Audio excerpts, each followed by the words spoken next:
Heyo, welcome in to the Undrafted and Unqualified Fantasy Football Podcast. I'm Anthony here with Vinny, back on Zoom for today. But typical recap, we're gonna recap week three, talk week four. Um, I assume both of our eyes will be darting all over the screen, but yeah, we're excited to get into this one. Yeah. Yeah, let's just hop right in. News is brutal this week. The injuries, man. Just the injury bug. This week was just I had two guys on one team that both got hurt, which we'll get right into. And the first guy, James Conner, done for the year. Um, Jeez.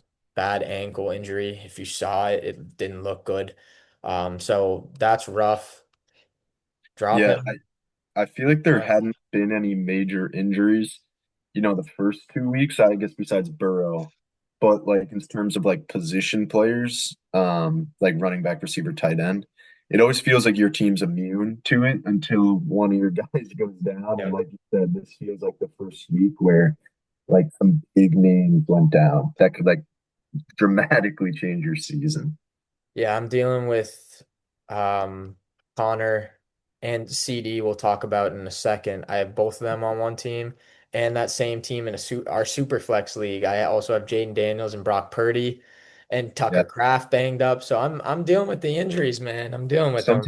Sometimes you just get killed with it, and Yeah. that just Hey, shows I'm true still 3-0 managers. though. There I you go. got There you Hey, go. how'd you before we get too far into the news, how'd you do this week? Across all my leagues, Yeah. I won 3 out of 5. Okay. So Solid couple week. leagues I'm up. One league I'm 3-0. Couple I'm 2-1, and two I'm 1-2. So Okay. Yeah, I won both my main leagues again, so I'm 3-0 in one league, 2-1 in the other. That 2-1 league, dude, I won by a point, just nail biter, but we got it done. We got it done. those are the best. But Yeah, if you're on the opposite end, it's the absolute worst. Losing sucks. by 1 point and watching the game that you just need that one catch or rushing yard from. It's crazy. Yeah, but yeah, back to James Conner. Drop, right? He's done for the year. It sucks because this could be career ending. He's I think he's 30 now. And he wasn't the most efficient to start the first few weeks of this season. He was producing fine, but he wasn't looking the same. So I'm worried that's how he goes out, it sucks to see. Yeah, and injuries had kind of been a thing for him throughout his career, especially when he got to Arizona. Um, and so yeah, I mean, you're right. Like it's hard to see how he comes back, especially at that age. I'm sure he will. Like he just seems like a type of player to not just call it quits. But in terms Yeah. of like fantasy relevance, it's hard to imagine him ever having the role that he was in last year and then to start the year this year. Yeah. Yeah, Trey Benson, lock him in though. Top 24 rest of season. I would argue borderline top 15 rest of season because he's going to be the three down back. Mari DeMarcado is backing him up, but we've seen him as a backup to Connor in previous years. He's done nothing. I do have Benson in a couple leagues, and the one I have James Conner, and I do have Benson, so I'm just slotting him in there. So that's helpful. Um, yeah, how do you feel about Benson rest of season? Yeah, I would agree. I think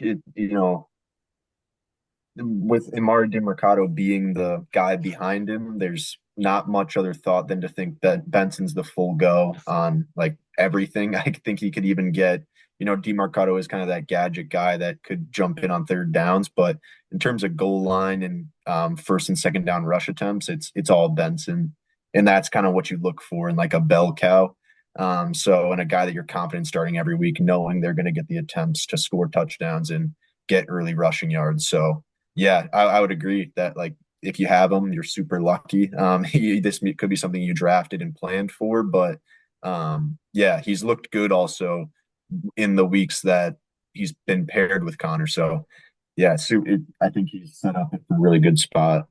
Yep, I agree. CeeDee Lamb, what was it? High ankle sprain. That's what it was. High ankle sprain could be 3 to 4 weeks. I would anticipate 3 to 4 weeks, but then he's like, "Oh, I'm gonna play next week." He's not. So Yeah, anticipate 3 to 4 weeks for CD. Fire up Pickens while he's out. That's about it with CD. Yeah, the only other thing I'd watch for is like I know Jerry hinted a little bit at a potential IR Yep. stint. If it is IR, that means that it's probably worse and that it might not be a full go by the time he's off IR. But if he doesn't go on IR, and if he sounds really confident he's going to play, that could mean he maybe misses 1 or 2 weeks. But like you said, I think for the most part, it's probably going to be 3 to 4. But the hope is that he just doesn't go on the IR. That means that there's some optimism that he could come back earlier than expected. Yeah, I would agree. Mike Evans, IR. I think did he hit IR or they're saying 3 to 4 weeks for him as well? I don't believe they reported he had IR yet, but it was like a significant hamstring injury, which Yeah. he's had a history of. So, like, especially at his age, you know, it's something you don't like to see. It's definitely not encouraging, but I don't believe he's hit an IR yet. hmm Um, yeah. Yeah, you're looking it up. Yeah, Wait, one sec. either way, I mean, Igbuka and Godwin coming back, um, it's good for their values, but yeah, Evans, I'd be worried. Yeah. Um, damn, did you get rid of the drops? You did. All right. We'll cover that. We'll cover that Wait, when we I get there. did? Yeah, it looks it. Anyways, um, yeah, fire up at Buka. Um, Sterling Shepard, maybe a spot start, and then Chris Godwin when he's back, he may have a significant role. But yeah, for the time being, Igbuka to the moon. Yeah. Najee done for the year. Again, that feels like that could be career ending, or at least he comes back and is just a backup for the rest of his career. But Hampton, he looked great. He got all the work, and when he got all the work, he was really good against a tough defense. So I'm excited for Hampton rest of season. Hopefully you bottom low. Yeah, it sort of feels like a blessing in disguise in some ways for the Chargers because, Hampton was a sit for me last week just because of the usage he had been getting. And it was funny because to start the game, Najee was like the early down running back in on the field. It looked like they were going to still slow play Hampton, but this injury kind of forced their hand and made them fire him up, and he had a great week. So I think that will be things to continue. For sure. Tyrone Tracy, he's what was it, shoulder Yeah, injury? he It left was the pretty game. Yeah. significant. Yeah. Scadaboo got all the work. He got all the receiving work for the entire team. Yeah, Scadaboo's going to be an RB2 rest of season, I think. I don't think he's going to give the job back to Tracy. He's looked good. He's an absolute freak. He's a dog. Like you love that in a guy. So Yeah. yeah, I think Scadaboo is another one where it's like, these rookies, the other guys just gone down this week. Tracy and Najee going down. So these guys are in good positions now. So yeah, I'm excited for Scadaboo rest of the year. Yeah, and historically, that's how it's played out with like injuries and sort of committees, especially with younger guys and waiting behind them. So, like you said, I think this kind of just opens the door fully for both Hampton and Scattaboo, and they took advantage of it. So, I think that's the first sign of like they took advantage. And so, again, it forces the hand of the team to be like, we spent capital, the guy played well, let's keep it rolling. Yeah, for sure. Terry McLaurin, he could miss a week or two. So just keep an eye on that. I don't think it's serious, but I think he's in doubt for this week. I think at this point, um, little downgrade to Jaden, but you like it for Debo. And I wouldn't worry too much about this one.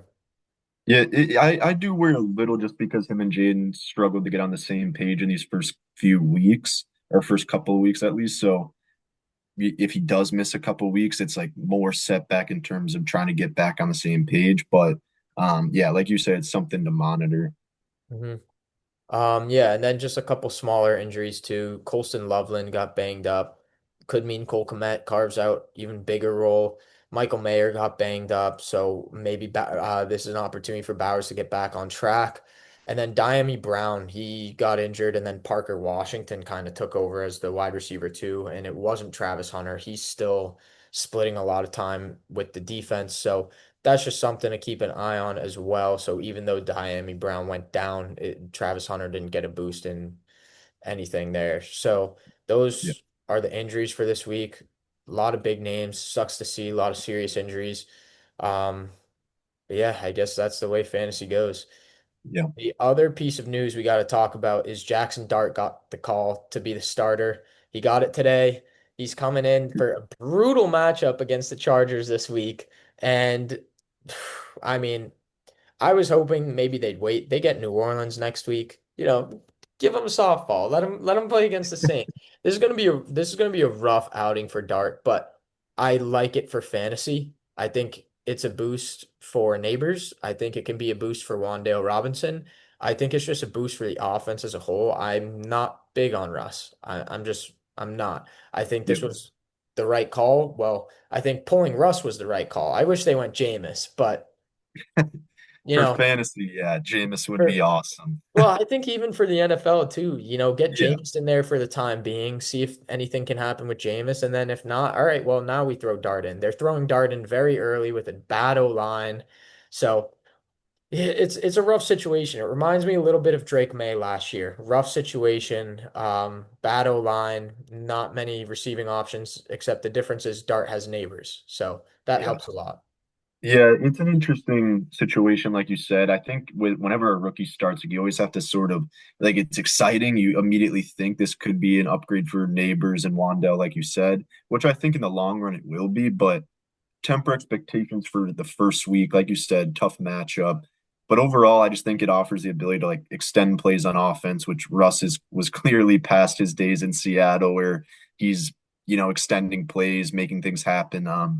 Seemed to be more of just a pocket passer, but the offense is capable of putting up big games, as he did just have a 450-yard week the week prior. So like Yep. they have weapons on offense. Scatabo's stepping into a bigger role, so this offense could be fun. I would just not overreact these first couple weeks on how Dart affects these guys. Yeah, I would agree with you. One sec as I pull up this real quick. Beautiful. Okay. I don't know why it's showing up like that, but I don't even know how that happened. I don't know. Did I do that? Yeah, you cut the drops somehow, but Did I? All right. I don't know how to get what did I do No here? drops this week, guys. Just keep everyone. No, I don't know how to get rid of this, but if you know how to get rid of that, l- let me know. But yeah, let's get into the games for the week. Um, Starting off, Dolphins Bills Thursday night. Lovely Yeah, Wi-Fi. Super slow. Give me a sec. All right. Yeah, Tua, rough game. Yeah, again, I don't think Miami is very good. I yeah. think even Achan getting 7 receptions, it's not 29 yards isn't great. I think Achan's still going to be valuable season long. You saw Waddle and Hill get in the end zone, but I'm not really excited for either one. Um, Season long, who would you rather have between the two? Out of Waddle and Tyreek, Yeah. I think it's still got to be Tyreek in my mind, just because of like I don't know. I just think that rapport has been there for longer with Tua. It's been clear that in his major year that Tyreek was the guy. He's not that same guy, but I think Tua still trusts him at a level that like he's gonna get more season long targets than Waddle will if healthy. Hmm. So I think it's sort of a toss up. There's not a clear guy, but in my mind, it's got to be Tyreek. Yeah. I would agree. I think neither one though. I'm like, oh, I need to go get him, or I'd be very hesitant to start them each week, which is Yeah. not ideal. Josh looked like himself again. James Cook is continuing to just, the wheels aren't falling off at all. Everybody's writing off, the TD regression, and I was in that boat too. I was in that. Hey, Mhm. touchdown regression's coming for James Cook. He scored Yep. another one. He's ridiculous. Dalton Kincaid looks like a big part of this offense this year. He's still not getting a ton of snaps. They're getting Dawson Knox on the field more than him, but he feels like a big part of the passing game right now. He led the team in targets for the week. He led the team in yards, he led the team in receptions, and scored. So I think that's big. How do you feel about the receiving room in Buffalo, though? Who would you want out of this room, if any? Yeah, honestly, I feel like the guy for me has to be Kincaid. Like just because he seems like are you talking about the receiving room or just pass catchers in general? Yeah, let's just go pass catchers. Yeah, it has to be Kincaid just because I feel like we have yet to see a guy in Josh's career that he like trusts, like that he can be a go-to guy in these Whoa, whoa, first. whoa. Diggs. Come Well, on. true, Diggs. That's very true. It feels like so long ago, but yeah, Yeah, that's it very does. true. But yeah, besides Diggs, but like in these first 3 weeks, that guy kind of feels like Kincaid. And it's not by the widest margins. Like you could argue Keon Coleman, but it just hasn't been that connection yet. So I think especially at the tight end position, Kincaid's still kind of a value because of like you mentioned, people might be scared of the snap share. But for me, it's got to be Kincaid. Yeah, I agree. It's just hard to even trust him because he's not on the field enough. And it Yeah, feels like as if he scores great, you get a good week. But if he doesn't, it kind of feels like I don't like this at all. Keon would be the guy I think could break out. Um, we saw it in week one, and then but he's done nothing since, and I that's know. that's what's so concerning. It's hard to trust pass catchers from the Bills right now. Khalil Shakir might be the one to have a floor. He scored in this game, so he had a fine fantasy outing. Um, but yeah, it's tough to like any of these pass catchers because it seems to be all Josh Allen and James Cook once again this year. Yeah, I would say in general, like I would base off of matchups. Like for example, this week they're playing New Orleans. Like Mhm. you could start Keon, Shakir, Kincaid, and like I think you're taking a good chance that Josh Allen could have like a 4 touchdown game and they kill him. See, that's where I differ. I think they are going to kill him, and they're just going to go to the ground game immediately. Because That's then very when true. when the guys were cooking in week one, it was because they played the Ravens and had to throw. So I think it's going to be matchup based on if the other team is good and you can throw on them. I think New Orleans, they're just going to run the ball. I think this is a great week for James Cook. He's neither one of Yeah, our starts for this week, but definitely got to mention him as a smash start heading into week four. yeah, no, definitely. First matchup on Sunday we'll get into is Steelers Patriots. Another ugly outing for my Patriots. I mean, Drake May looks okay. He looked pretty Yeah. good, but the team had 5 turnovers. Ramondre Stevenson fumbled twice. Antonio Gibson fumbled once, and then they finally got Travion on the field, and he didn't do anything. He had 11 for 28 in this game against a pretty bad Steelers run defense. So it's not exciting to be a Patriots fan right now, except for Hunter Henry. That dude, 8 for 90 and two. I think he was the tight end one on the week. Oh, yep, Uh, yep. 11 targets. How do you feel Hunter Henry moving forward? I feel like in that room specifically, there's so many guys that like are just so mediocre and can have a big week at any point, like Booty, Diggs, even Kyle Williams. Like if he gets going, Travion's a factor in the passing game, Ramondre. Like, I don't know. I feel like it's hard to trust. I feel like the tight end position is so, you know, boom bust that if he's a guy that could score a touchdown, that you could throw him in your lineup and try and get that touchdown. But I don't feel like it's something major to bank on going forward, him continuing that. Yeah, I think personally, I think he needs to be rostered. We saw it last year a little bit with May. Like it was just his go-to guy. I think it's looking like that's the case again this year, right? Diggs still isn't getting more than like 50% of snaps, and he's not getting a full workload yet. And until that happens, or until Travion becomes the real main guy out the backfield and everything, I think Hunter Henry might be the one. And I think he's a back end tight end one rest of the season in my eyes. And I think he should be owned. Definitely not started every week if you have other options, but I think he needs to be owned in every league at this point. No, yeah, I think that's fair, especially at the tight end position, like I mentioned before.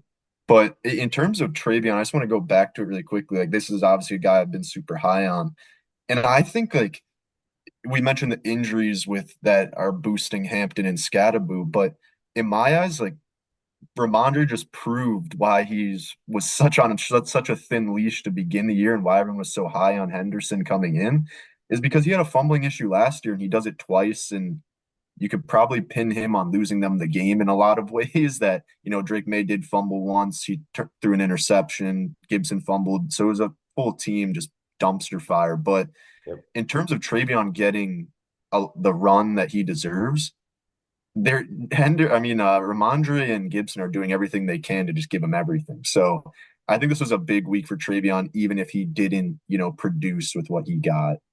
Yeah, he was finally on the field more than Ramondre this week. So I think I'm I still want to hold before I go to play him, but I think we could see week 4 be the week where he becomes the guy or gets 50 to 60% of snaps. But it still feels like a three-headed backfield for the time being.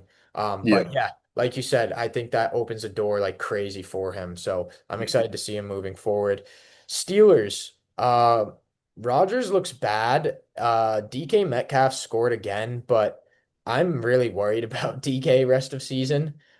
We talked about it last episode, and we're like, this has to be the week without Christian Gonzalez where DK proves he's the guy for Rodgers, and he didn't. And I think this was the first week where he wasn't the number one guy in targets on the team, but he was third. He was behind Calvin Austin and Jalen Warren. We know at this point Rodgers has come out and said he loves Jalen Warren. Jalen Warren had a great game. Not particularly running the ball, but in terms of volume and then some receptions as well. I think Mhm. Warren's going to be RB2 plus rest of season. You could argue RB1 rest of season. I think Jalen Warren looks good. He's the most exciting player out of this team right now.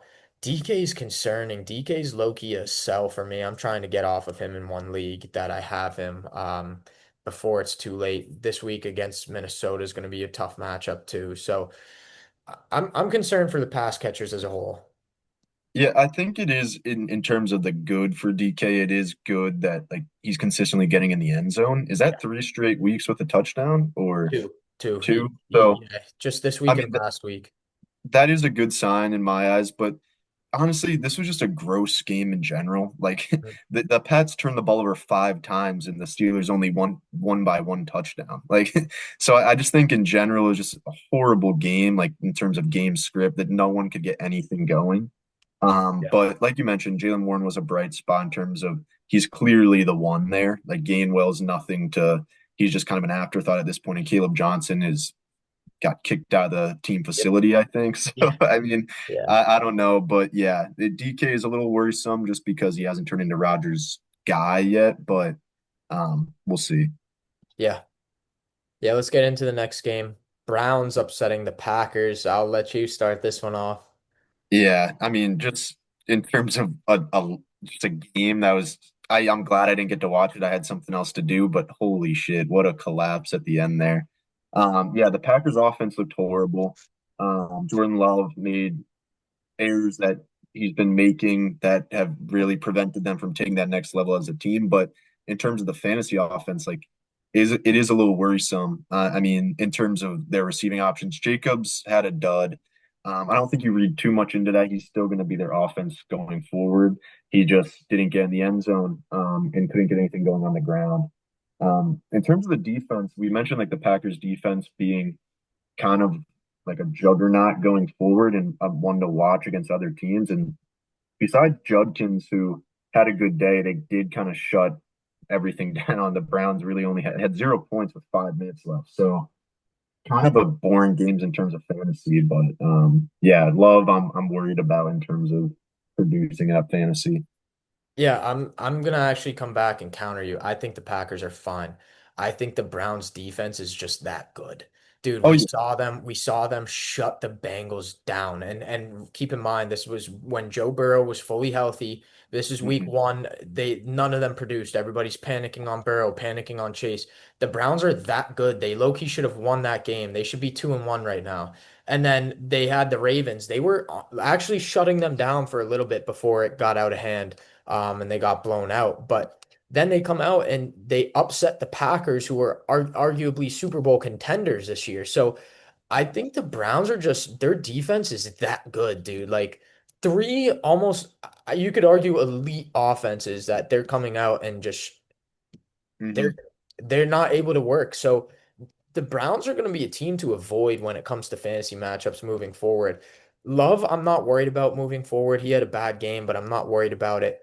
Matthew Golden, a little Hmm. bit of life, but I want to talk about Josh Jacobs. Horrible day running the ball, 16 for 30. That's awful. Again, proves how good the Browns D is, but he had a lot of receiving work, 5 for 44 on 9 targets. So I think that just goes to show that Josh Jacobs will be fine. This is just a tough defense, and his Yeah. day was still okay. Like he was still in the double digits, which is crazy to think about, but the receiving work was a huge boost for him. Um, Yeah. yeah, as for the Browns, did you have something real quick? No, no, I will say Golden is definitely a name to watch. It was clear they tried to get him involved, especially with like throwing the ball downfield. So, Yeah. if he's available on the waiver wires for any means, like go get him. But also, could be a nice little buy low for like close to nothing right now. Yeah, he was on the field the most yet for him. Yeah. Him and Dobbs were on the field the most. So yeah, I think he could be a nice buy right now. Judkins was my buy last week. I told you this is going to be his backfield, 18 for 94 and one. The only Yeah. other back with a carry was Dylan Sampson, one carry. Yeah. So it's all Judkins. He looked good against a good Packers defense. So Hmm. I like that a lot. He had 2 targets, 1 catch, so it's not like he's phased out entirely. Don't rely on receiving work for him, but it's possible. Um, Njoku led. I would kind of just chalk this up as like, I'm a little worried about Judy, I won't lie. I think this is more tight end heavy pass attack, but overall, yeah, I would just kind of chalk this up as, this was a brutal defense. So Yeah. No, Judkins is the clear story here. I yeah, mean, the fact that this guy's only had like a week and a half of practice and they trust him with this shows like the level of commitment they have to him. And yeah, I'm honestly a little surprised though of how little work Dylan Sampson has got. Like you were very right last week of I thought it was going to be more of like a 60-40 split in terms of just like on the field and targets and carries, but it's clearly all Judkins. yeah. Sampson is kind of an afterthought at this point. Judkins right now looks by far and away the best rookie running back in the entire league. So I think that's fair to not say. not to say that sticks till the end of the year, but he leads rookies in rushing and he's played one full week. Yeah, So it's just something to say, right? Like this guy didn't get an off season with them and he's come in and he's been a smash right away. Like they got yeah, him on the field in week 2 in like 20% of snaps. They gave him like 10 carries. And then this week they said he's going to be the starter and damn right he was. yep. Um, yeah, let's get into the next matchup here. Colts, Titans, Colts blowout. Daniel Jones looks solid again. This team is just super efficient, right? I don't know what's going on. This team is just they're churning. They're I mean, they're a wagon. yeah. Yeah, Jonathan Taylor. I mean, right now, I'd say they're gonna run away with the AFC South. I really think that's gonna be the case at this point. Um, so we'll see. But yeah, Jonathan Taylor. Daniel Jones didn't steal any of his touchdowns this week. So he had No. 102 yards, 3 touchdowns. I think he was RB1 on the week. Huge week for him. He had 4 targets. I think you can kind of rely on about 3 targets a game for him, that's big for Jonathan Taylor. Mhm. So fire him up rest of season, like possibly top 5 guy rest of the way. That's huge. And then Definitely top five, I'd say. Like yeah, he, I think so too. I think the other story here is Michael Pittman. He has been very good. He's the one. It I feel like we wrote him off a little too much. We were very in on Josh Downs, and Josh Downs really hasn't been on the field enough. Warren had a down week, but I'm not too worried about Warren either. I think though when we talked about it that Warren could be the one in this offense, I think he's not. I think he's the number 2 behind Pittman because Pittman's been very good through 3 weeks so far. yeah, for me, this is just like the Anthony Richardson effect. It's crazy that how we like last year it was so bad in terms of like Anthony Richardson's accuracy and then his rushing ability or his rushing profile. that like he ruined Jonathan Taylor and Michael Pittman for us. And like it's almost like how did we not realize that? I mean, we all were thinking it. I think we even said on past episodes like Daniel Jones will help this offense in fantasy. But why did we let Jonathan Taylor be a middle of the second round pick? Like, why did we let that happen? So that's one that definitely stings to look back on that like you could have gotten an RB1 and close to the third round in some leagues, but Jonathan Taylor's clearly a monster, and people that got him there are lucky. Well, I think the thing is nobody thought Daniel Jones would actually be good, right? He wasn't good with the Giants. He was Yeah, very overpaid. So that's part of it. Even though he'd be better than Anthony Richardson, how much better? And then Pittman, we haven't seen produce in a couple years. JT, he had that RB1 season, but what year was he that hadn't been at this back. point? Yeah, That was it's like been 2022, I that's what I'm think. saying. So it's been a little bit of time. So yeah, I think that's just a good example of hopefully you bought the dip. But yeah, I think this offense is running through those two guys again. I think Daniel Jones, low key, quarterback one rest of the season, top 12. It's hard to say. I just don't know if he could keep up the passing side, and I don't like believe as much in the rushing part. But like maybe top 15. Like I don't know. I would say around that range is fair for sure. How he started. Well, he's a mobile QB. How many games this season do you think he's thrown for 2+ touchdowns? Two, None. all three. None. He hasn't Really? he hasn't thrown for 2 touchdowns in a game yet, and he's producing very elite numbers for fantasy. So I think maybe that rushing drops a little bit. Maybe we don't see those touchdowns as much, but we know the upside's there. And say Yeah. the passing comes together a little more with the touchdowns. That's why I got him as a top 12 QB rest of the season. I think back end for sure. I'm not Yeah. ready to boost him up to where he's been finishing right now, but yeah, I have him and Bo Nix in a league, and I view him as my starter. This week, based on matchups, I might go Bo, but yeah, I'm happy I have Daniel Jones, man. I think that's fair. Like, and it seems like a competent offense too. Like they're running on all cylinders. All parts of the offense are good right now. So Yeah. if he's the man leading that, then sure. I guess top 12, top 15 is totally fair. Yeah. All right, enough gassing them up. The Titans, Cam Ward is still, it's raw. Titans suck. Let's move on. No, I'm kidding. Yeah, Tony Pollard got in the end zone, but he hasn't been produced. I mean, he's getting all the work, but he hasn't been producing. Um, yeah, I think the story here might be that Io Manor's the one for this offense, right? Yeah. Ridley, I mean, he had 7 targets, but he caught one. So I think they're still trying to figure out who it's going to be. So I wouldn't mind going to get Io Manor, thinking maybe he could be the one. I don't think two of them, I don't think both Ridley and Io Manor are going to have a good season. So I think No. they're still working out who it's going to be, but I think it's only going to be one of them. N.I.O. Manor seems to be the red zone threat. Like he's the one Yeah. catching the touchdowns, and it's clear that like you said, Cam Ward's not going to throw a lot of them. So if you have the guy that he's going to target in the end zone, then that's the guy I would go with if you want to start someone from the Titans offense. Yeah, I mean Brian Callahan, I'm excited to see them this week. Brian Callahan did say that he's giving play calling duties over to, I believe, the quarterback coach. So there could be change there. We'll see. They get the Texans this week, so it's not an easy matchup. The Texans have a good defense, but yeah, it's just something to watch maybe this week and see if things shake up at all. Yeah. Let's get into the Yep. next game, the battle of the backups, Bengals and Vikings in an absolute blowout. Um, yeah, I think we both said we're not worried about the Bengals. I'm officially worried.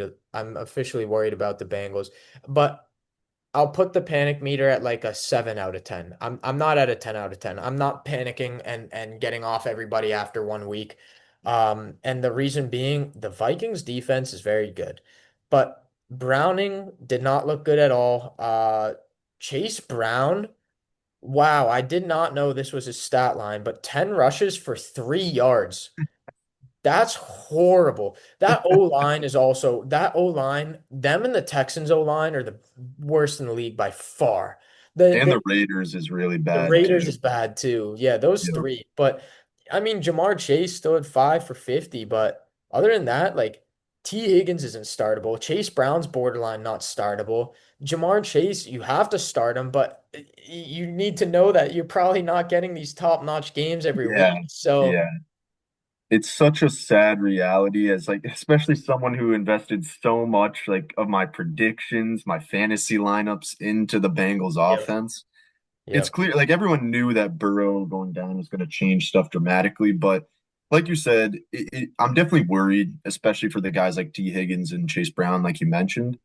But I do think it's similar to what you said about the Browns defense, where like this Vikings defense might just be legit. Like Brian Flores is proven to be a very good defensive coordinator. And he has these guys playing some defense right now. So I think there will still be big weeks from the Bengals offense. I think Jake Brennan showed he's capable of that 2 weeks ago when he had to come in for Burrow. But yeah, it's super boom bust. Like you can't start these guys with any confidence. I will say I know the Vikings have a great defense, but their schedule does not get any easier. They get the Broncos this week, the Lions, the Packers, the Steelers, the Jets, the Yeah, Bears, the Steelers. yeah. The NFC North is not an easy division to play Like in.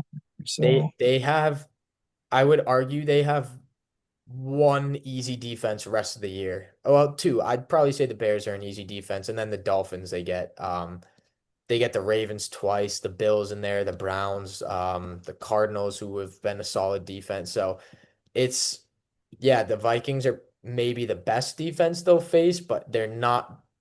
I mean, you could argue any of these defenses, the Packers, Broncos are all better. So it's brutal for the Bengals rest of the season.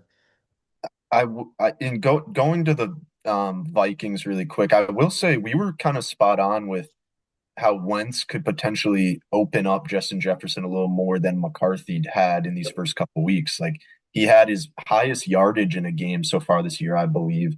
And he just didn't get in the end zone. I think if he does get in the end zone, that's a really good week. That's a top end week from a wide receiver. So Justin Jefferson's someone I'm not really worried about. I think this is just you can chalk it up to game script. There was like four special teams touchdowns and defensive touchdowns from the Vikings. So it wasn't your like normal 48-point blowout. Like the defense and special teams picked up a majority of the work. So I think we're going to see better games from Justin Jefferson ahead.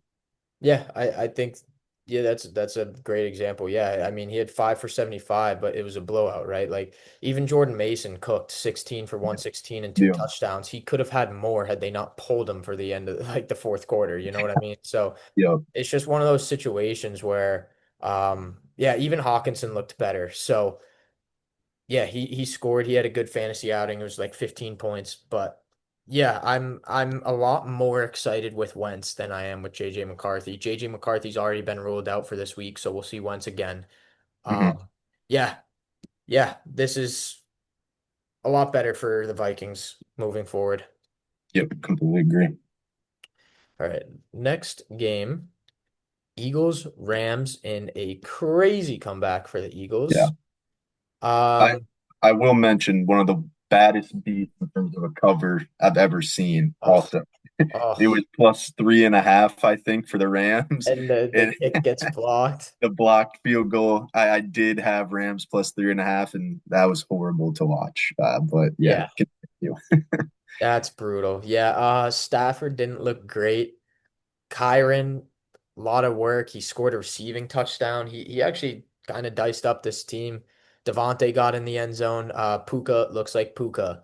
I'm trying to trade for him, but I just don't have the pieces to do so. He's just too good. He's the wide receiver one in fantasy so far. 15 Yeah. targets, 11 for 112. It's ridiculous.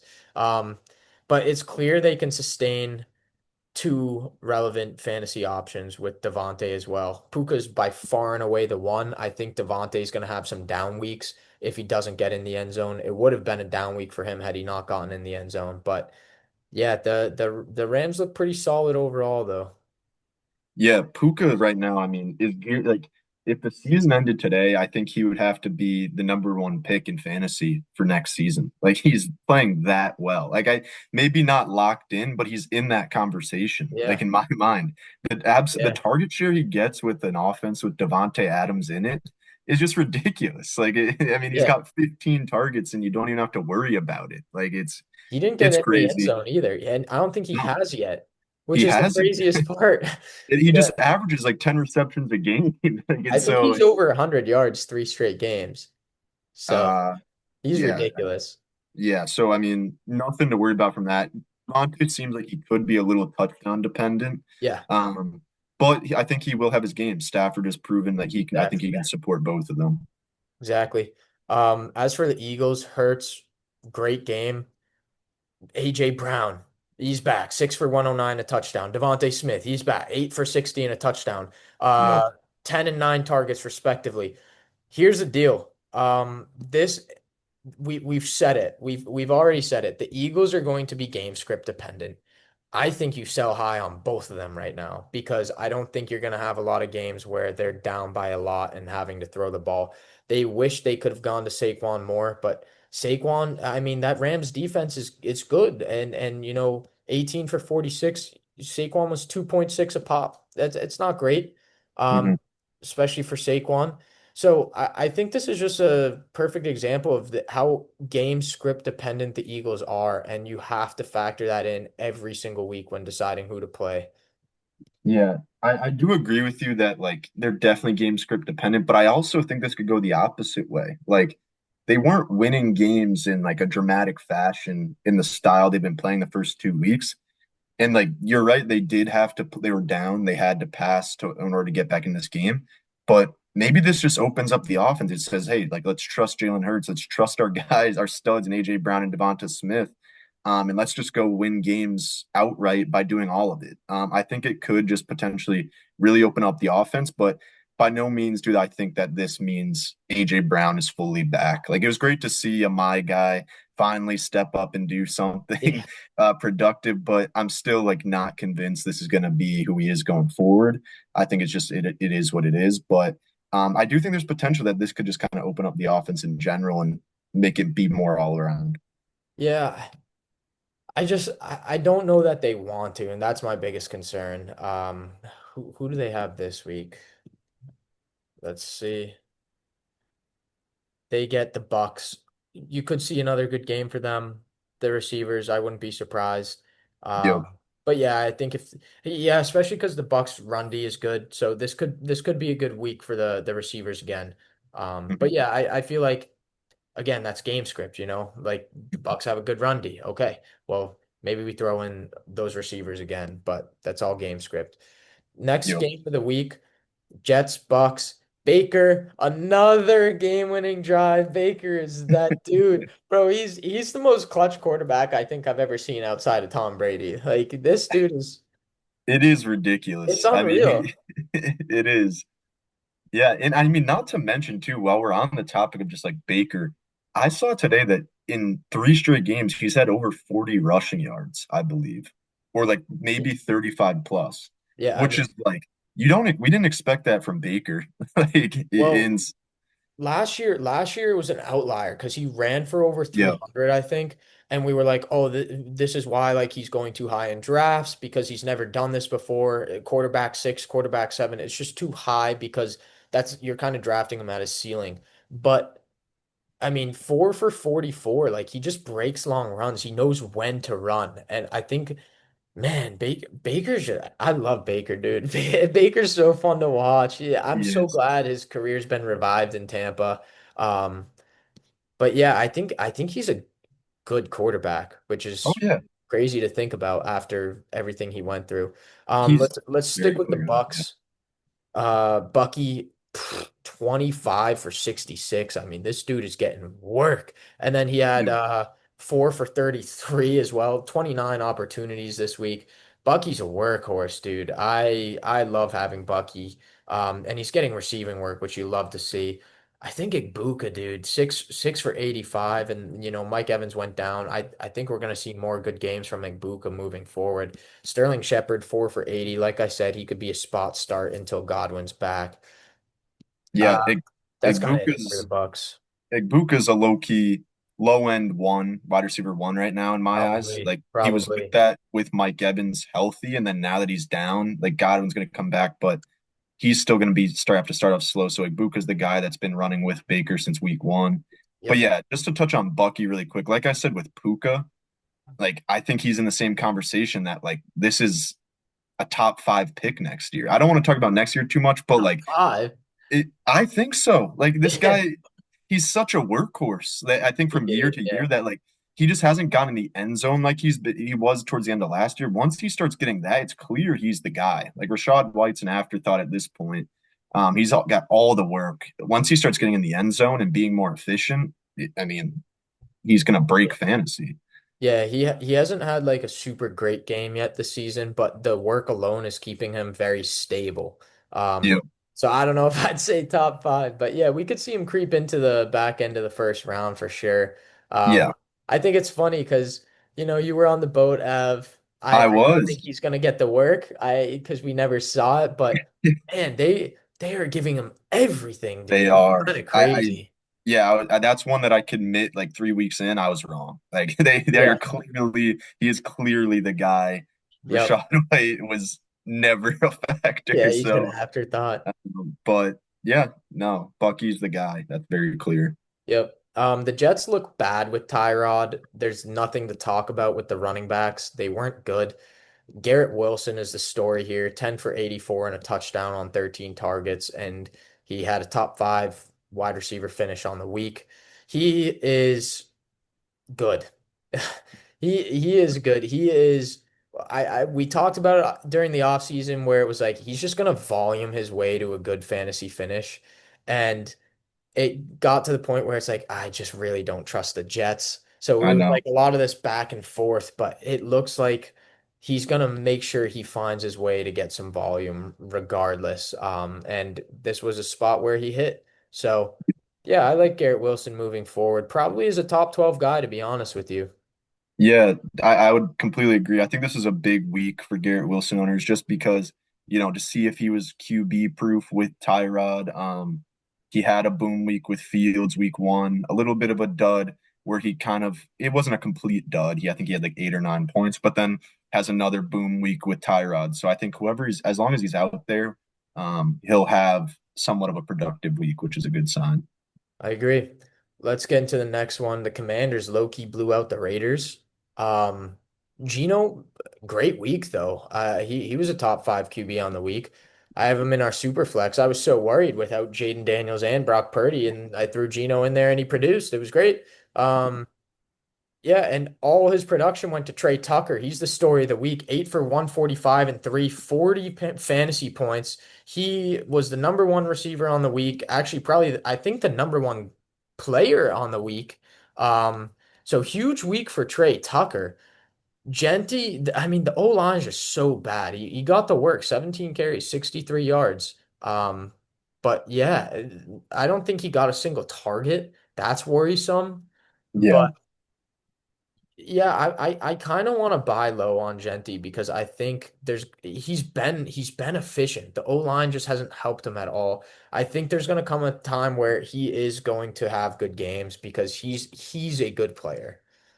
Yeah, I saw like a wild stat, or I heard a wild stat. I don't want to falsely say it, but I believe it was something like he has 154 rushing yards on the year, and 151 of them are after contact. Yeah, something So like like that. Yeah. that means he's getting touched like immediately Yep. once he gets the ball, like before the line of scrimmage. Like there's no room to break out a run that even gets a yard down the field. So that's crazy. I mean, I think that shows that his ability to run after contact, which was one of his main skills of why he was drafted so highly. So I think there's like bright spots to Genty. It's just the O line is so brutal. Yeah. There's the argument to be made though that he is more of like a top 15 running back rest of the season versus a top 12. Yeah, But yeah, I still like Genty season long. He's gonna get the work.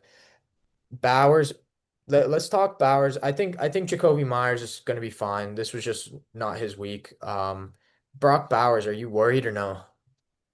I'm really not just because of the passing volume that Gino's gotten. I think at some point that's going to fall. It might just be more spotty weeks because there's other options now, it seems, with Trey Tucker and Jacoby playing a big role with Gino. But I'm not really worried. I think Bowers will have his weeks. And honestly, just because he's a second round pick, it kind of stings. But, you know, 9 points a week isn't a horrible floor for a tight end. It's just you spend such high capital on him that it stings. Yeah, I think I'm kind of in the same boat. I'd probably say McBride's the one rest of the season, but Bowers is probably two. Yeah. Um, Keep in mind he did get banged up, right? So that's a factor for sure. Trey Tucker, you in or out? I mean, it's hard to be out on a guy that catches 3 touchdowns in a game. Like, that doesn't feel like a complete overthought thing to overthink or just not consider going forward. I think he's worth an ad for sure. I don't know about the number one priority guy, but I think it's something to keep an eye on. Like, it's not definitely not nothing. Yeah, so he's in the two tight end sets with Myers, which I was noticing, and he has been all season long. And then in terms of target share, he's third on the team through the season, by a lot. He had 8 in week 2, 9 this week, and he's only behind Bowers by one total target. So I do think he's going to be a piece of this offense moving forward, and definitely worth an add. Yeah, for sure. For the Commanders, Mariota he just produces, dude. He's just a good fantasy QB. The running back room, I don't want a part of any of it. It's Yeah. like a three-man backfield. It's disgusting. Yeah, and the receivers I just think it's not going to be the same with Mariota as it will be with Jaden Daniels. So I'm really Yeah. not worried about any of them. They all had a down week. Terry, Ertz, Debo. It was a down week for everybody. I'm not worried Yep. about it. But yeah, I think the storyline is that it's not Bill's backfield and it's a three-headed workhorse that I don't want any part of. Yeah, I really don't want any part of it either. It's one of those ones where like I wouldn't be surprised if next week Bill comes out and has like 13 carries and leads the team. Like Yep. it's just so random. Chris Rodriguez was a healthy scratch the first 2 weeks, and he comes out and leads the team in carries. Like, I don't know. They might just be playing with game planning right now and setting up for later in the season. But yeah, like you said, Daniels, I think will be back next week. So all those guys are kind of back to their regular weekly plays of being borderline wide receiver twos for Debo and Terry. I agree. Panthers 30-0 blowout over the Falcons. That was a shocker, dude. Yeah. Penix looks bad. I'm pressing the panic button on Penix. Um, yeah, this is the Panthers, dude, and you complete 50% of your passes, don't throw for 200 yards, and you throw two picks to the point where they put Kirk Cousins in for you because it's that bad. That's really concerning. Yeah, I'm a little concerned for Drake London, Darnell Mooney, and Pitts. I need to see more before I can trust any of them. I think Bijan's totally fine. I mean, 13 for 72 on the ground, 5 catches for 39 yards in the air. He's still locked in as a probably the number one or two running back for me. Yeah. But yeah, where are you with this offense? Yeah, no, I'm definitely worried about Penix as well. Like you said, this should have been like an easy match or not easy matchup, but in terms of fantasy, like the Panthers have been getting points put up on them against Yeah. some not stellar offenses the past couple of weeks. So this seemed like a good matchup to kind of show off what everyone was hoping for at the end of the year with that connection with Drake London. Yeah, it's I'm worried about those guys. Like London, I think it's fair to be worried about him. He hasn't really had that big week everyone's been hoping for. Um, and then Mooney, yeah, he came back from injury, I believe, last week, right? Yeah, I And think so so. that's still something to monitor. I think Pitts has been like the only consistent piece, and like that's like not a good thing. Like No, he's been consistent with like 4 or 5 catches, which at the tight end position you can value. Like that's someone I'm it's okay. worth that I think it's someone worth starting, but like that's not good news if the number one takeaway is Pitts is an is a average start and an Yeah. offense with guys like Drake London and Bijan. So Yeah, yeah, definitely my worried. biggest issue is that Drake London caught 5 of 8 targets and Mooney caught 4 of 11. That's Yeah. bad. You Yeah. don't want to see that. You want to see him catch closer to 7 to 8 of those 11. So Yeah, that's concerning. Bryce didn't have to do much. Chuba and Rico both ran okay. Rico stole a touchdown. Yep. Um, Tet didn't do much. They just didn't have to do much. Um, Yeah. so yeah, I think did the defense score? They did. Yeah, they did. I forget what it was exactly, but they did score. Um, pick six it looks like. But yeah, they really didn't have to do much. They just had to run the ball, and Bryce Young got his rushing touchdown. Rico Dowdle got his. So yeah, not much to talk about from them this week. I think Tet should be fine moving forward. A little bit of Mhm. a down week, but I mentioned that last week he was a sit for me. 3 for 48 on 8 targets. He'll be fine. Yeah, I think this is one like just to quickly mention because in our buys we didn't mention him, but I think Tet is a buy low right now, Could just be. because of the pure Yep. volume he's been getting. Like 8 targets he got again in a game that you could kind of chalk up to game script, even though the Panthers offense hasn't looked stellar. Yep. But like Tet's definitely a buy low because he's clearly the one there. Like there's no one really competing with him. I think I would agree with that. Let's go over to the Jags versus Texans. The Jags beat them. The Texans are bad, dude. Stroud did not look great. The running back room is disgusting. Chubb hasn't looked good. Woody Marks was getting some carries this week. Nico Collins is back. I'll say that. He is definitely back. And then Christian Kirk is slotting in as the wide receiver too, now back from injury. But Yeah. yeah, it's just not a great offense. I think you want Nico, and that's about it. And then the running back room, I think Woody Marks is worth an ad, but yeah, Yeah, I think Marks is definitely a guy worth adding, as you said. But also, like the conversation I think needs to start with CJ Stroud just not being that good. Like, like he's very much like a game manager in my eyes now. That like in fantasy, like there's no point starting him any given week. Like he's shown no upside. Even in his really good rookie year, like he didn't light up fantasy. I wouldn't say for the most part. He had these like big yardage games that like I know he threw for 500 yards a couple games, but I don't know. Like he, in my eyes, it's just such a. I don't really know what to think of him. I don't. What do you think of him? I think he's a great NFL quarterback, and he's a pocket passer. That's why he's not good for fantasy. That's why his rookie season he tore it up, and then everybody's like, "Oh, we're gonna draft him super high," but he had Yeah, no upside. So you drafted him at his ceiling, and he completely fell flat from where you were drafting him. Um, Yeah, he's not worth rostering in fantasy right now in a one quarterback league because the offensive line is terrible. I think he's a good game manager and I think he's a good NFL quarterback. Like I said, it's just for fantasy, there's no upside and the offense is just not a good enough supporting cast around him. yeah. I think that was more so what I was trying to say. But even in general, watching the games, like he just doesn't look even that great in terms of trying to win games. But that's besides the point. Yeah. Uh, The Jags, T-Law doesn't look good, dude, but ETN still looks pretty solid. Tootin's still getting some carries. Um, yeah, Strange led the team this week. Brian Thomas, dude, again with another bad game. Travis Hunter's barely getting on the field. He had 2 targets.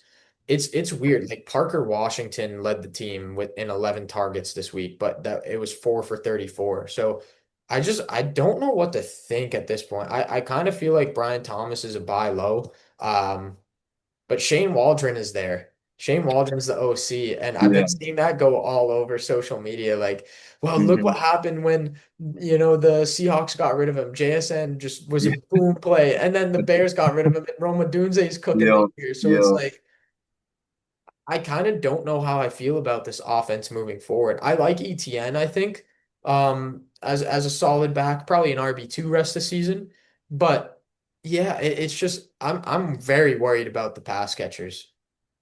Yeah, this is just one that I really have no comment on. Like, it makes no sense. Like, Brian Thomas was so electric and good last year. You add Travis Hunter with the number 2 pick, who's also an electric offensive weapon, and you're just not utilizing like any of them, either of them, in like an effective way to not only help you football game with win football games, but also like score fantasy points. Like these are guys that, especially Brian Thomas, were drafted in the first round, and like he's borderline not playable right now. Like it's just it's crazy. So I like you said, I'll hint at it, but he is one of my buy lows right now. But yeah, it's just I have no idea what to think. I'm just waiting for the week to blow up and all this can go away, but it's Yeah. crazy right now. Yeah, it's really hard to trust the guys at this point. Yeah, let's get into the next one. Broncos, Chargers. Bo, he looks kind of mid, dude. I'll be honest. He kind of feels like a start based on matchup at this point. He's not a weekly starter like you drafted him. So like I mentioned at the beginning of the pod with Daniel Jones, like I value Daniel Jones higher. Um, yeah, Dobbins looks good, dude. Dobbins is still getting the carries, and yeah, he's like I think it's 3 straight weeks is like a top 15 RB. I think he's RB 12 on the year. So he's a Yeah, solid back, man. I'm still waiting for Harvey to get more. I think he I will. know. I'll pull up the snap counts too right here, but yeah, I mean the split hasn't gone away actually. Dobbins got the most of the year so far, close to 70%. So Yeah. I think it might be a long time until that flips, but then for the receiving work, Cortland Sutton's right back to the one. 6 for 118 and a touchdown. I think he was the number 2 or 3 wide receiver on the week. So great week from Sutton. hmm Yeah. RJ Harvey, it is tough. I do agree with you that I think it will come eventually. Like he's has too much, you know, talent and kind of firepower to kind of not be used in some way that's more than it is right now. I will say quickly, I don't want to jump the gun on this yet, but I did mention in the offseason that I think Bo Nix's rookie year will be his peak in terms of fantasy. And I think we are starting to see that a little bit. It's only week 3, but like I hope you guys didn't draft him where he was going at because yeah, he doesn't look good for fantasy right now. And he seems to kind of more be trying to win the team games right now than like of course that's the goal in their minds. But like he's not very relevant for fantasy right now. Yeah, I drafted him in the league. I got him in. I want to say I was like the second or third to last guy to get a quarterback. And I ended up taking him. I'm like, I just don't want to wait. I'd rather grab Bo here.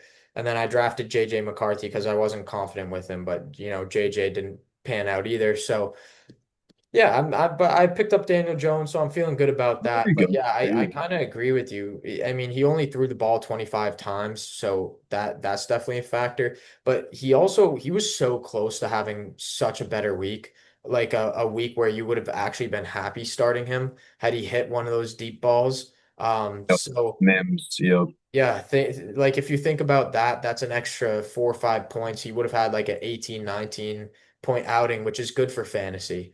hmm So That's true. I think we'd be having a little bit different conversation about Bo. I feel like they're just not utilizing the passing game as much as they did last year. So hmm I'm not worried about Bo, but for now it's more of like I'll play him in the right matchups. Yeah, totally fair. Chargers, Herbert, another solid game. Hampton, we talked about top 5 finish on the week for him. He got everything once Najee went down. He got receiving work too, a ton of it, 6 for 59.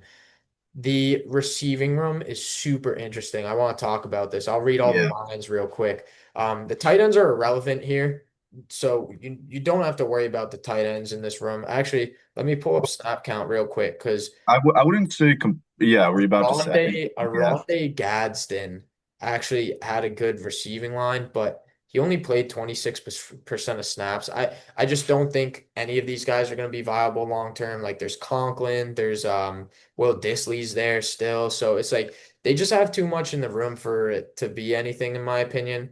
But Yeah. they're because also they're the fourth option because the 3 receivers, Quentin Johnston, Keenan Allen, and Ladd McConkey are the 3 guys hmm there. Quentin Johnston, 6 for 89 on 10 targets. Keenan Allen, 7 for 65 on 11 targets, and he got in the end zone again. And then Ladd had 4 for 41 on 7 targets. Um, yeah, how do you feel? Like, what's the pecking order for you rest of the season? How would you rank these 3? it's so hard because like I still have Lad ranked one in my eyes. I think this is honestly like QJ and Keenan having these. I just feel like it's defense is respecting the season that Lad had last year and like putting attention on him, and that just opens the field for a guy like Quentin Johnston, where like he can win on the run, beat a guy one on one. And then Keenan, like that's just the one that's most surprising to me. Like it makes no sense that this guy was irrelevant last year in Chicago. Like No, basically, no, he wasn't. He still had a good finish. he was okay. Like by no means are you wanting to start Keenan Allen any week, like every week. Last year, I'll I'll I'll I'll I'll, I'll prove to you why you're wrong in a sec, but keep going. but like I guess by you, what I mean is like he felt close to done last year, like in terms of like ever being like totally fantasy relevant the way he had been in the past. And now he's like averaging 18 points a game in fantasy, right? Through Yeah. the first 3 weeks. So that's one that makes no sense to me. But go ahead if you have some stats from Yeah, last year. so he turned up the second half of the year last year. His four best games, 23, 24, 20, and 30. So he was good Really? for Okay. for that back half. He did have a 21 point outing in week six too. He had a wide receiver 34 finish, so it wasn't amazing by any means, but like he was still startable in certain weeks. Okay. But yeah, I'm looking at the target totals here. Keenan leads the team with 28. Quinton is second with 24, and then Ladd has 21. You look at the snap counts. Ladd's on the field the most, Quinton's on the field the second most, Keenan's the slot guy. You know what this all tells me is that because Ladd was the slot guy last year, Ladd was their Keenan replacement. They brought Keenan back. Like they just completely brought him back and said, "Oh, we got our guy back. We don't really need you to be the same guy, Ladd." I think there's better days ahead for Ladd, but I Yeah. it's crazy to me that I don't I think Ladd is the three for me on this team right now because Really? Keenan's been an end zone threat. Quinton's a deep threat, and low key, he's kind of an alpha right now. Like he looks like the prospect they drafted him to be. So Yeah. it's a It tough, it's real tough. I don't know how to feel, especially having Quinton in one league. I'm like, it's Quinton Johnston. Can I start him? But at the same time, I think the wide receiver seven in fantasy right now, while Keenan's the wide receiver five or something like that. So yeah. it's like you have to start both right now. It's I crazy. know. Yeah, like that. My first reaction is to say that's like an overreaction, but it's not. Like, No. just because it is still early, so this thing could pan out. Like, these next 3 weeks, Lad could have like 20 plus, and we'd be like, okay, like that makes sense. Like, Lad's still an amazing player and one of Justin Herbert's favorite targets. But like, it's just crazy how things are playing out right now. You're right. Like, you should probably start Quinn Johnson and Keenan Allen, Yeah. but like, You you should probably also, start Lad too. yeah, exactly. If I I'm think having Lad. all three are startable moving Yeah, forward, like Ladd has given you honestly. no reason to sit him. It's not like it's been a poor play. He just hasn't been like the benefactory of Justin Herbert's targets yet. Like Yeah. or just the meaningful targets that get you in the end zone and the deep balls. So I don't know. It's such a weird situation where like I think you could be confident playing all three. Yeah, I agree. Let's go to the next game. Seahawks blow out the Saints. Yeah, this was over very quick. So I don't think there's going to be too much to talk about here. Kamara got the work. Um, Alave. Actually, that's a storyline here. I think Juwan Johnson still looks good. I think he's going to be a good tight end rest of the season, if I'm being honest with you. Mhm. But Alave, dude, 14 targets. I think he leads the league in targets or something. He's like top five, something crazy. Yeah, 10 for 57. So it wasn't like a super great outing in general, but man, his targets and the target volume for him is through the roof, which you'd love to see. That's kind of the storyline for the Saints. You got anything to add there? Not much. I think Rattler can support some options on fantasy, which is a good sign. Yeah, I think so too. Olave and Juwan are the Yeah. two I the most. As for the Seahawks, um, Ken Walker had a fine outing because of the two touchdowns, but he looked bad. 16 for 38 on the ground. Yeah, I don't like it, and that was without Charbonnet. Yeah.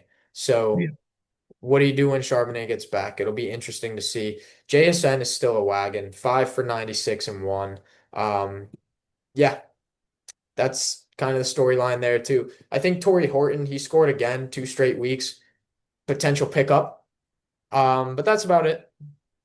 Yeah, I think the main piece is that like JSN is a one. Like Yeah.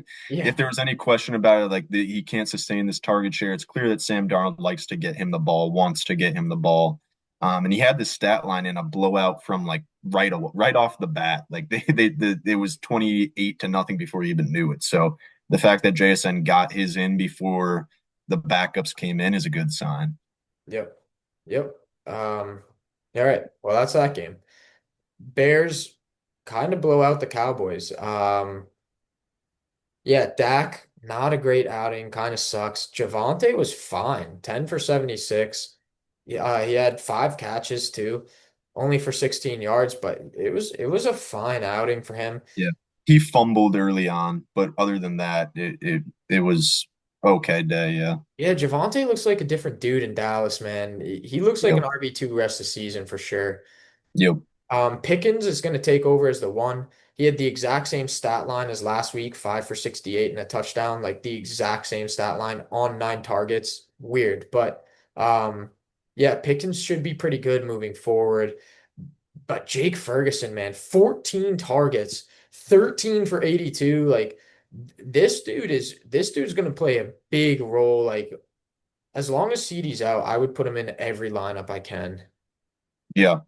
Are you I agree. Yeah, Ferguson was a monster. But quick question, are you worried about Dak at all? Based on I know we were both really high on him, and this was like a good matchup in terms of fantasy. Are you worried about him at all? I'm very worried about Dak. Yeah. And, losing CD is a big piece as to why. So Yeah. yeah, I'm worried about Dak. It sucks, but hey, it's how it goes. Yep. Caleb Williams, unbelievable. I think he was the QB1 on the week. Yeah. Uh, It definitely his best game as a pro. yeah, 4 touchdowns, no picks, 298 yards. Yeah, he looked great, dude. He threw a touchdown to Luther Burden. Rome Odunze got in the end zone again, third straight week, led the team in targets. Odunze is the one, and you love to see. Even DJ Moore got in the end zone. Wasn't a great outing otherwise, but yeah, I think we're starting to see the Ben Johnson effect a little bit. But I really do think it's Odunze and then whoever else maybe scores a touchdown. It kind of Yeah. feels that way right now where like spot starts for these guys, maybe, but that's about it. Swift, yeah. I mean, not very good. He got some receiving work, which helped him out, but yeah, he's getting work, but it's a little worrisome. It's just not turning into anything. Yeah, honestly, I don't know how you're gonna feel about this, but he reminds me a little bit of like the Jalen Warren situation in Pittsburgh. Like it's not crazy efficient like numbers, but in terms of like fantasy production, he's been pretty consistent. Like he's had double digits every week, I want to say, so far this year. And like Kyle Monangai hasn't really done anything to prove he should take carries away from Swift. I don't know. It feels kind of like that where like you can sort of trust Swift as like a back low end RB2, high end RB3, where like he's gonna get the volume. Like so in a good offense, why not fire him up as a start if you have to? Yeah, he's kind of an RB3 in my eyes. It's turning closer to a 60-40 split. I mean, even though Monangai was only at 30% while Swift was at 60, it still feels like they're trying to get a split there. Um, yeah, I think the receiving work helps him out a ton though. So, Yep. there's always going to be a slight floor, but it kind of feels like he's always going to be between like 10 to 12 points and never anything Yeah. above, never anything below. So it's like, you know what you get, but it's also never going to be exciting. Yeah. No, very true. San Fran beats the Cardinals on the last second field goal. Kyler, man, dude, he's been really disappointing for fantasy. It really sucks. But yeah, I mean, he's still producing for Trey McBride. Trey got in the end zone this week, so another good outing for him. Trey Yeah. Benson talked about already. He's the guy moving forward. Not much to talk about from this game specifically. And then Marv is just It's the same as last year. This offense is the same. Like, there's nothing to talk about. Kyler's boring. Marv is a boom bust, and Trey McBride is the one. So it's like it feels the exact same as last year, and there's really nothing to talk about, in my opinion. No, yeah. I mean, Kyler, not even the rushing upside is really that exciting anymore, which is like part of the primary reason you draft Yeah, him where you do. So yeah, it's definitely disappointing. yeah. Baker had more than him this week. Yeah. Yeah, for the Niners, Mac Jones got another one done for them. So that's big. Dude, McCaffrey's getting dude, he's getting everything, bro. If we want to talk about opportunities in terms of targets plus carries, he had 32 this week. I'm pretty sure I heard something the other day, like he has like 88 opportunities through 3 weeks. They're gonna hurt him again just with how much they're running him into the ground, dude. Like it's unreal. But yeah, 17 carries and then 10 receptions on 15 targets for 88 yards. Like this dude's a beast, bro. And then no Juwan Jennings this week. So Ricky Pearsall got done 8 for 117 on 11 targets. So I think he could be the one moving forward. I hope he is. Hopefully you don't have to kind of pick and choose and say, oh, this is a Juwan week, this is a Ricky week. But Yeah. yeah, the two of them are the offense entirely. Yeah, no, I agree on the receiving end. In terms of McCaffrey, it's definitely a thought that crosses my mind as an owner of him in a few leagues of Yep. like he's gonna get hurt. But honestly, like, this is what we draft him for. This is what you take the risk for, Yeah. this volume. I don't even want to think about it that way. Yeah. Like ride him to the moon. Like Yep. let's just hope that doesn't happen. This is why we draft him. So That's it's how I definitely feel good to too. pursue. Yeah. Giants, Chiefs, Sunday night football. Chiefs got it done. They finally got a win. I picked them in my eliminator challenge because I was like, there's no way they start 0-3 and lose to the Giants. So that was a Hmm. good pick. Still riding 3 weeks strong. Yeah, Nice. Pacheco and Hunt are splitting carries. Hunt gets the goal line work though.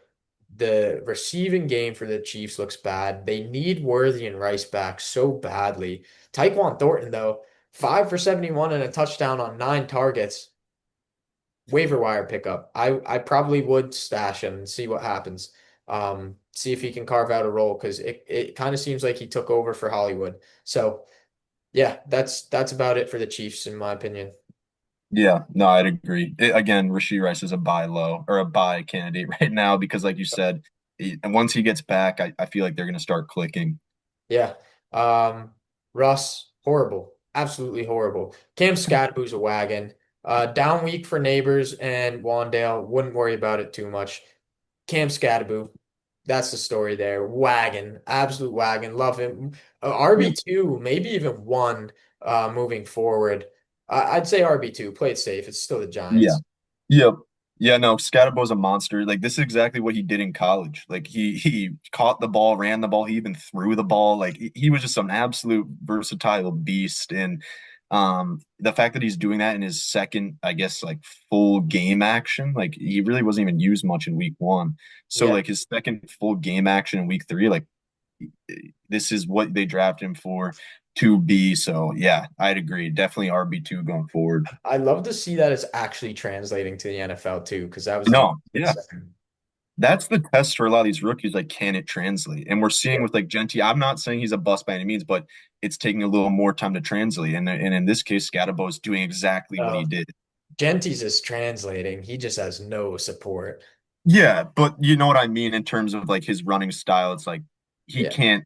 No one can create without a trash O line, but like the greats can. Like we've Yeah. seen it happen Yeah. before. So, but Yeah, let's hit this last one. We've been it, milking some of these.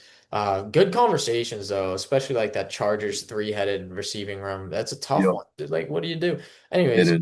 Lions, Ravens. Lions get it done on the road in Baltimore. Goff didn't have to do much. One touchdown, 202 yards. He didn't have to do much because David Montgomery, 12 for 151 and 2 touchdowns with a 72-yard run in there. Jahmyr Gibbs, 22 carries, 67 yards, 2 touchdowns. They combined for 4 touchdowns and over 200 yards.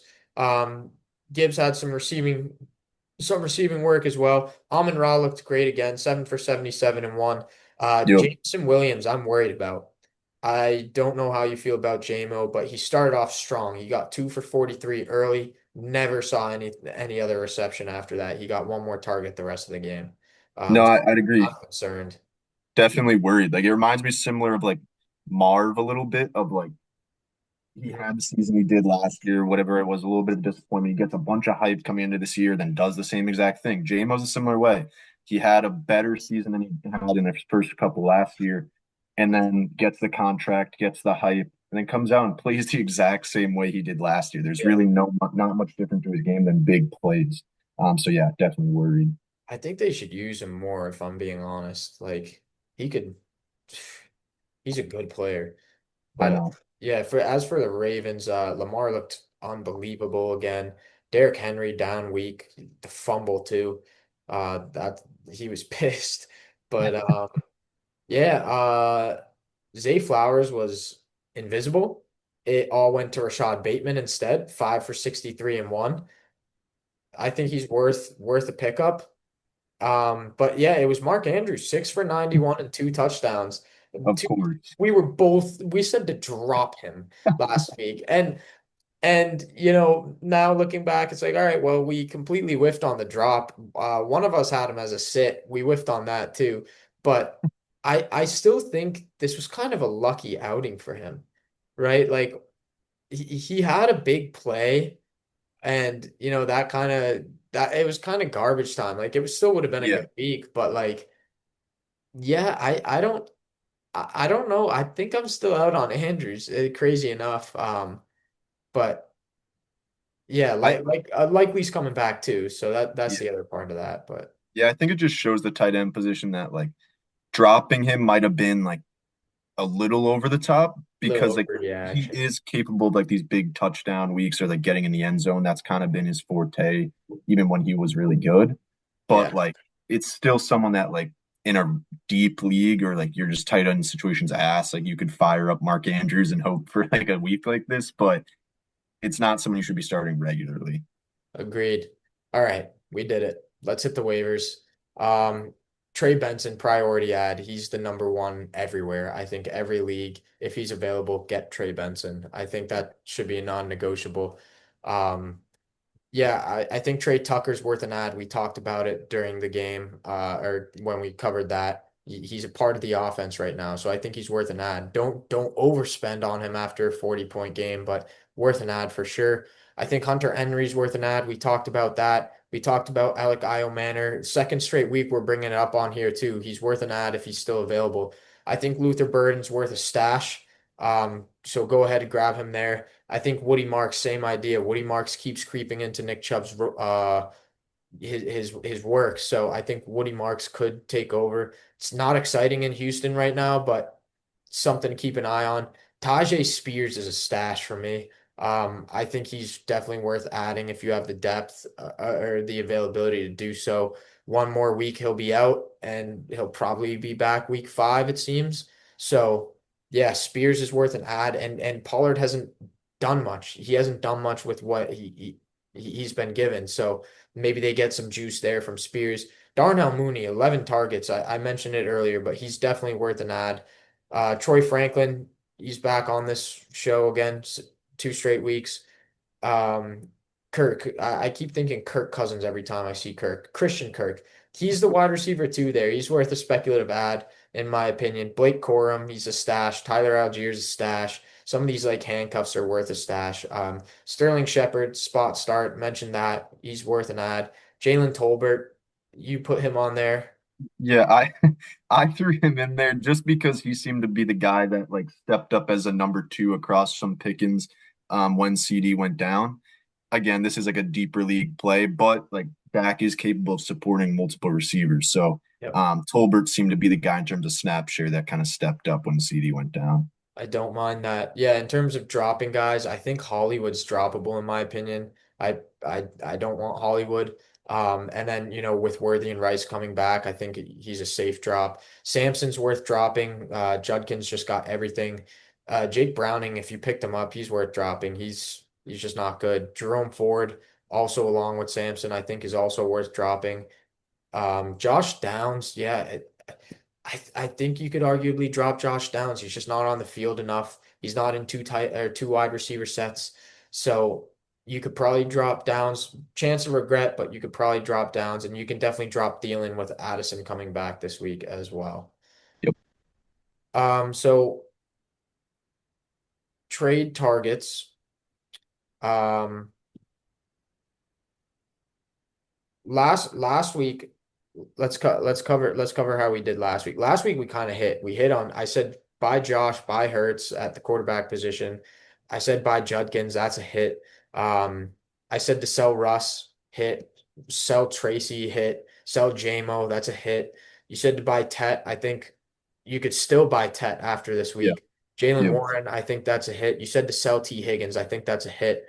Um, Ken Walker with a question mark. I think low key, yeah, sell Ken Walker while you can. Dolphins Hmm. receivers, I'm still on board with that as a sell. Yep. So we had a lot of hits with these trade targets to buy and sell. So definitely better than start sits for the second straight week. But yeah, I'll just go through all four of my buys, let you go through all four. Gotcha. Same process we've done it. My Yep. quarterback buy right now is Justin Herbert. Down week, tough Broncos defense. I'm not worried. The volume is there. I think this is probably the opportunity to buy Justin Herbert. Running back, Derrick Henry. Some people are worried. Some people are really worried that the fumbles this year have scared them. But he's still the guy, and that offense is still very good. They're still putting up points. They've just also been playing really tough opponents. So I'm buying Derrick Henry if I can. Olave's my wide receiver buy of the week. I talked about his volume, just the targets he's gotten. He hasn't had a game under 10 targets so far this season. The volume is insane. So eventually the touchdowns will come. Even in a bad offense, he'll get a couple here and there. And then Tyler Warren's my buy at tight end. I think couple down weeks, people are starting to panic a little bit and they're like, oh, Pittman's the guy. I think Warren's still going to be good for fantasy this year. So those are my buys of the week. Cool. Yeah, my buy at quarterback is Mahomes, similar to kind of Herbert, really good for 2 weeks. Obviously, it's Patrick Mahomes. Don't need the name speaks for itself, but I really think we're going to see an angry Mahomes going forward. The team is 1-2. He's going to get Worthy and Rice back in the next few weeks, and this offense is going to be scary, I think, going forward. And this might be the last week you can get him. My buys at running back are Scatabo. I said also Travion Henderson. Both of them are in kind of the same boat where Scatabo has already kind of gotten the opportunity to take over. We don't know if Tracy's going to play this week, but he did go out banged up, and Scatabo showed why he should be playing more. Henderson, Tracy's gonna be out for a while. So oh, he is okay. yeah. Yeah, so even more so why Scatabo's a buy it while you can before he really blows up. And then Henderson, you can mark my words. This will be the week where Henderson All right. takes over. I hope we can come back next week and I'll be correct, but I'm gonna stand on that. That this will be the week that it's gonna be hard to get Travion after this week. Um, my receiver, where PTJ, we kind of talked about it a little bit. It feels like a weird buy, but it just feels like a situation that has to work itself out. Like you said, Travis Hunter's playing more snaps on defense. BTJ is still the obvious one there. Diami Brown went down. I don't know. Just get him while you can for super cheap right now. My tight end is Tucker Kraft. Had sort of a down week, which again, the Browns defense is really good. And I think this is going to be a good matchup coming up this week where after this, it's like going to be solidified. He's a top five tight end weekly. Yeah, he came in banged up too, so I think that's a good buy. As for the sells, my quarterback sell is Dak. I just without CD, if you can even sell him, it might be hard to, but yeah, I'm worried about Dak, unfortunately. My running back's David Montgomery. He went crazy. But that was only on 12 carries to Jahmyr Gibbs 22. And he played like 37% of snaps. So I think it's going to be much more like weeks 1 and 2 for Monty moving forward. Trey Tucker's my sell as well. I think you could probably get some value for him. I think he will be a part of the offense, but I think, after a 40 burger, that's time to buy like, sell him for something. And then Yep. Andrews is my sell. I'm still out on Andrews. I don't think he's going to touch 27 points again this season. So I think this is a good time to sell Mark Andrews. I mean, some guy in my league today sold him for Judkins straight up and pulled it off. And some of us were clowning him. We're like, dude, what are you doing? You literally have Kincaid already. Anyways, I won't get into that. But yeah, I mean, this is a time, if people believe in Andrews, this is the time to pull off that trade. So we saw it in live time today. Yeah. No, I would say I agree with you, and I do agree with you on Andrews, but I feel like if we both say he's a sell and he's a bust, then he's going to go drop Yeah, 40 next yeah. week. So, We hit on him previous weeks though. yeah, yeah. So, no, yeah, I Yeah, agree with most of those sells, yeah. or all of those sells. But yeah, my sell at quarterback is Caleb Williams. This was a kind of like a tough one for me to pick. I feel like it could go both ways. That if like you have Caleb Williams, you're finally like this is a week where he finally hit. The Bears offense is clicking. At the same time, just because of his lack of rushing ability, I feel like this could be like a very outlier week for him in terms of fantasy. So if you can get a big haul for him, go do it. Um, and then my running back is Etienne. We started to see his snap share and overall work kind of decrease to two in, and there's one other guy I'm blanking on his name. So it's like LaMarcus Allen or something like that. Yeah, but that's crazy. That's Marcus Allen basically, but like like Quentin Allen, I think, or something Yeah, like yeah, that. yeah, yeah. That's what Yeah. it is. Yeah. And so we started to see those guys get more involved. It's clear that Liam Cohen used multiple running backs in Tampa. It's starting to seem like he's going to do that here. So Etienne might not be the workhorse for much longer. Um, and then my receiver cell is Keenan Allen. This felt like kind of like I don't know. It just like we were talking about. We had a lot of topic of conversation on that game. It just feels like it has to run out at some point. He also has somewhat of an injury history that like you do have to take into account a little bit. And this seems like his highest value point it might be able to get. So Keenan's a sell for me right now. And then I said Hunter Henry. I don't know. It was tough. The tight end position is so weird to value like sells because this is a great week for Hunter Henry. You're happy if you have him, you're starting him, but like at the same time, is he going to score 25 fantasy points again? I don't think so. So it is a tough one, but if you have Hunter Henry, you could get a good offer for him, I guess. But yeah, Yeah, nice. All right. Start sits. Last week was bad. Yeah. we don't even need to recap it. Let's just have a better week. What we did hit on, like we had a number of misses. What we did hit on, we both hit on our starts at running back. I said Jordan Mason, Vinny said Jalen Warren. Um, a couple fades we hit on as well. We both hit on the quarterback fades. I said Russ, you said Bo Nix. Um, Receivers, we actually hit. I said Tet, and that was actually a good call. T. Higgins. And then, yeah, b both of our running back sits whiffed. Both of our tight end sits whiffed. Both of our QB starts whiffed. So yeah, other than that, it wasn't a great week, but we did make some very good calls as well in there. So hey, we'll hopefully keep improving here getting into week three. So we'll go position by position. I'll do my start of quarterback first, you do yours, et cetera, et cetera. So my start of the week is Jordan Love versus Dallas. Dallas is a horrible defense. Horrible. I mean, Caleb Williams just torched them. And actually, Russ had a great game against them. So, we're seeing these quarterbacks just absolutely torch this Dallas defense right now. Um, yeah, and Love's coming off a pretty rough game against Cleveland, so you might be hesitant to start him. I think fire him up. This Dallas defense is just so bad, and quarterbacks are dicing him up. So Jordan Love's my start of the week at quarterback. Let's hope so. That'd be great. But my start of the week is, versus the Bears. Similar logic. The Bears have kind of gotten torched in past weeks, not so much last week.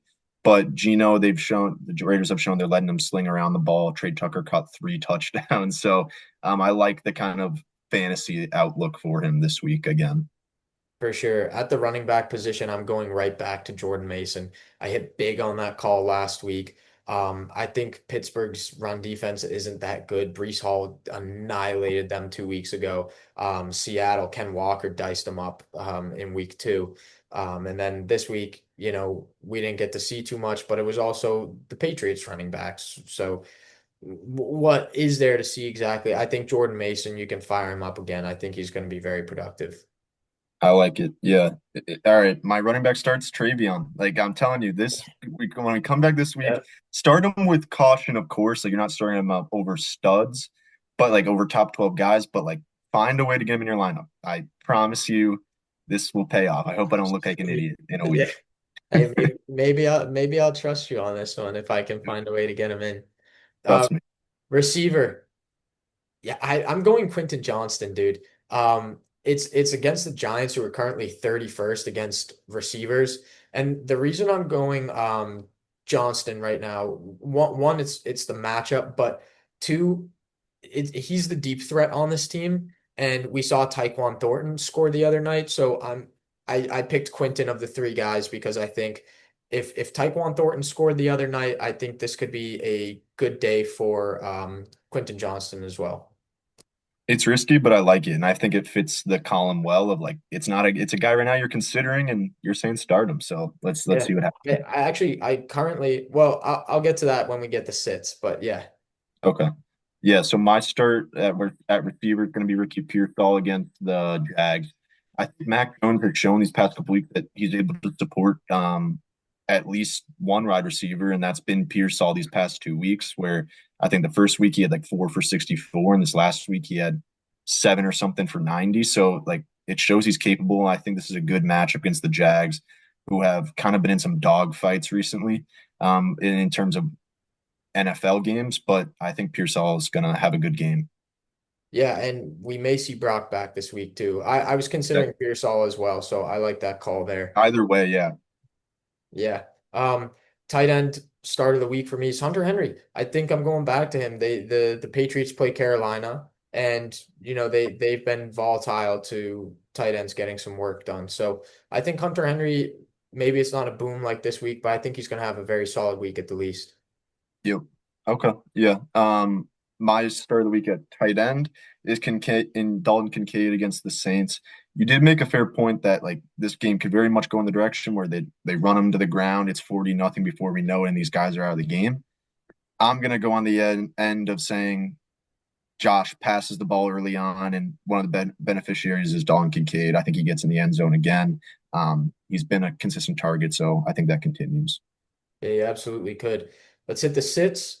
My sit of the week at quarterback is Jared Goff versus the Browns. I just don't think the Browns offense is going to get going enough for them to have to throw, and I think it could be a very run heavy game for the Lions again. But yeah, even in a game where they scored a lot, Goff didn't have to score much. He scored one touchdown. So Goff's my sit against a very good Cleveland defense. Yep, I think that's a good one. My sit at quarterback is Dak against the Packers. The Packers defense has looked good all 3 weeks, and I think, don't let last week take away from the fact that they shut down Jared Goff and Jaden Daniels. So I think they do the same against Dak. And like you said, this is a bounce back game for the Packers offense as well. So yeah, I wouldn't play Dak this week. Yeah, I think that's another great call. Running back. I was between the two, the other guy you're about to mention too. So it's funny you picked the other guy I was thinking of, but I ended up going Javonte Williams against the Green Bay Packers. Yeah, I mean, we saw Jahmyr Gibbs couldn't get it done against them in week one. Judkins did get it done, but I just don't think Javonte's going to get enough volume. They're going to have to pass. Because I think Green Bay's offense is going to score on this Dallas defense. So I just don't see it happening for Javonte this week. It's a risky sit, but at the very least, he's a fade for me. Yeah, no, that's fair. I love this Packers defense getting some recognition from the both of us right Yeah. here today. Yeah. But yeah, I would agree. My running back state's going to be Travis Etienne against the Niners. Like I mentioned in my sell category, it just seems like that volume he was getting in the first couple weeks sort of started to diminish here in week three, and it's become more of a three-way split in different areas, including receiving and rushing through the three backs. So I would sit him this week. It's too much like variety in the running game right now that I'm not confident starting him right now. Yeah, and ETN was my other thought too, because I think the Niners are currently like seventh hardest against running backs right now so far through three games. So it's Okay. it's it's not a great matchup. The only reason I went Javonte instead is because of Nick Bosa being done for the year. But Okay. yeah, Yeah. still a tough matchup for sure. My wide receiver sit of the week is DK Metcalf. Minnesota has stifled guys so far this year. who have they played? Like they shut down Jamar Chase. They shut down, I want to say they shut down Drake London already, and then somebody else who was very good. I can't I'm remember who blanking on they week played. one. Amon-Ra, what did they play? Did they play? I don't believe they've played yet. Let me just pull this up so I'm not just speaking out of my ass. Um, it was the Bears. And Rome got in the end zone, but I think he had like 37 yards. So Yeah, yeah, DK's my sit of the week. He's gonna rely on a touchdown again, and that's what he's relied on the last 2 weeks. So yeah, it's funny I did this. I have Metcalf and Quinton in a league, and Quinton's my start, Metcalf's my sit, and I actually did make that decision there to you go. start Huge over DK.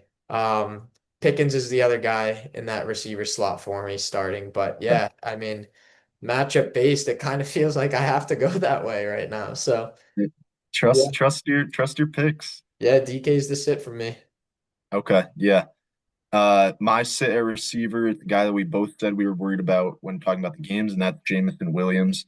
I just think, the Browns defense definitely plays a role in terms of the weekly sit, but in general, his role is just so boom bust right now that, I could get burnt by this and he scores an 80-yard touchdown, but in my mind, that's still like you can't trust that that's going to happen. So right now especially in this matchup against the Brown, he's a sit for me.